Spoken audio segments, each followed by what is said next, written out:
Hello friends, இன்னைக்கு சிறகடிக்க ஆசையில் அண்ணாமலை ஸ்கூலுக்கு வேலைக்கு கிளம்பி போயிட்டாரு. ஆனால் முத்துக்கு கடைசி வரைக்கும் விருப்பமே இல்லை.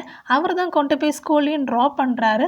கடைசி வரைக்கும் நீங்கள் வேலைக்கு போக வேண்டாம் போக வேண்டாம் தான் சொல்லிகிட்டே இருந்தார். ஆனால் அண்ணாமலை கேட்குற மாதிரி இல்லை. இந்த வாரத்தில் ஒரு நாள் தானே, நான் பார்த்துக்கிறேன், ஒரு பிரச்சனையும் இல்லை அப்படின்னு சொல்கிறாங்க. இந்த டைமில் வந்து நம்ம ரோகிணி கிருஷ்குட்டியை ஆட்டோவில் கூட்டிகிட்டு போயிட்டுருக்காங்க. அப்போ முத்து அண்ணாமலை கிட்ட பேசிகிட்டு இருந்தார் இல்லையா, வேலைக்கு போக வேண்டாம் அப்படின்னு சொல்லிட்டு. அதை வந்து ரோகிணி பார்த்துடுறாங்க. இவங்க இங்கே வந்தாங்கன்னு சொல்லிட்டு உடனே கிருஷ்குட்டியை வந்து காம்பவுண்ட்குள்ளே இருக்க ஒரு ஆட்டோவில் கூட்டிகிட்டு போய் ஒளிச்சு வச்சிடுறாங்க. அவங்களும் மறைஞ்சு உட்காந்துக்கிறாங்க.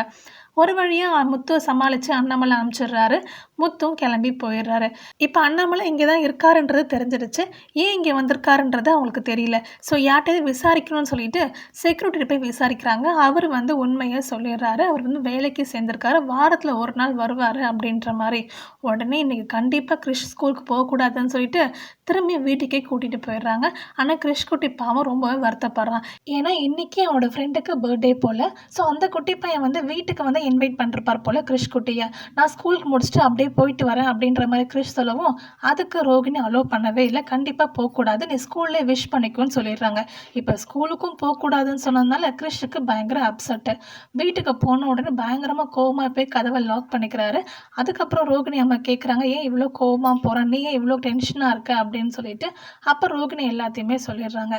எந்த விஷயம்லாம் தெரிஞ்சதும் ரோகிணி அம்மாவுக்கு ரொம்பவே கஷ்டமாக போயிடுது. ரோகிணிக்கு அட்வைஸ் பண்ணுறாங்க, இன்னும் எத்தனை நாளைக்கு தான் இப்படி மறைச்சிட்டு இருப்பேன், எத்தனை நாளைக்கு தான் ஓடிட்டே இருப்போம், பேசாமல் எல்லா உண்மையும் சொல்லிவிடு, கண்டிப்பாக உன்னை ஏற்றுப்பாங்க, அவங்க ரொம்ப நல்லவங்க அப்படின்ற மாதிரி சொல்கிறாங்க. ஆனால் ரோகிணி புரிஞ்சுக்க மாதிரி இல்லவே இல்லை. பயங்கரமாக கோவப்படுறாங்க. இந்த மாதிரி பேசுகிறது என்கிட்ட விட்டு, இந்த விஷயம்லாம் தெரிஞ்சிச்சுன்னா கண்டிப்பாக வந்து நான் உன் கூட வீட்டுக்கு வந்துட வேண்டியதுதான் அப்படின்ற மாதிரி சொல்லிடுறாங்க. அந்த டைம் பார்த்து மனோஜ் வர கால் பண்ணிடுறாரு. அந்த பீச் ஹவுஸ் வாங்க போகிறாங்க இல்லையா, அந்த இடத்த போய் பார்க்கலான்னு சொல்லிட்டு கூப்பிடுறாரு. அப்புறம் ரோகிணி அம்மாட்ட சொல்லிட்டு அவங்க கிளம்புறாங்க. ஆனால் கிருஷ்குட்டி வெளியிலே வரமாட்டேன்னு சொல்லிட்டு அவன் கோவமாகவே இருக்கான். ரோகிணியும் கிளம்பி போயிடுறாங்க. அதுக்கப்புறம் மனோஜும் ரோகிணி அந்த இடத்த போய் பார்க்குறாங்க. வீடு ரொம்ப அழகாக இருக்குது, அவங்க ரொம்பவே பிடிச்சிருக்கு. அடுத்து ரோகிணி என்ன பண்ண போகிறாங்கன்னா, எப்படியாவது அண்ணாமலையை வேலைக்கு போகிறத ஸ்டாப் பண்ணணுன்றதை அவங்க யோசிக்க போகிறாங்க. என்ன நடக்க போதும் வெயிட் பண்ணி பார்ப்போம். உங்களுக்கு வீடியோ பிடிச்சிருச்சுன்னா வீடியோ லைக் பண்ணி நம்ம சேனல் சப்ஸ்கிரைப் பண்ணி சப்போர்ட் பண்ணுங்கள். தேங்க்யூ அண்ட் தேங்க்ஸ் ஃபார் வாட்சிங்.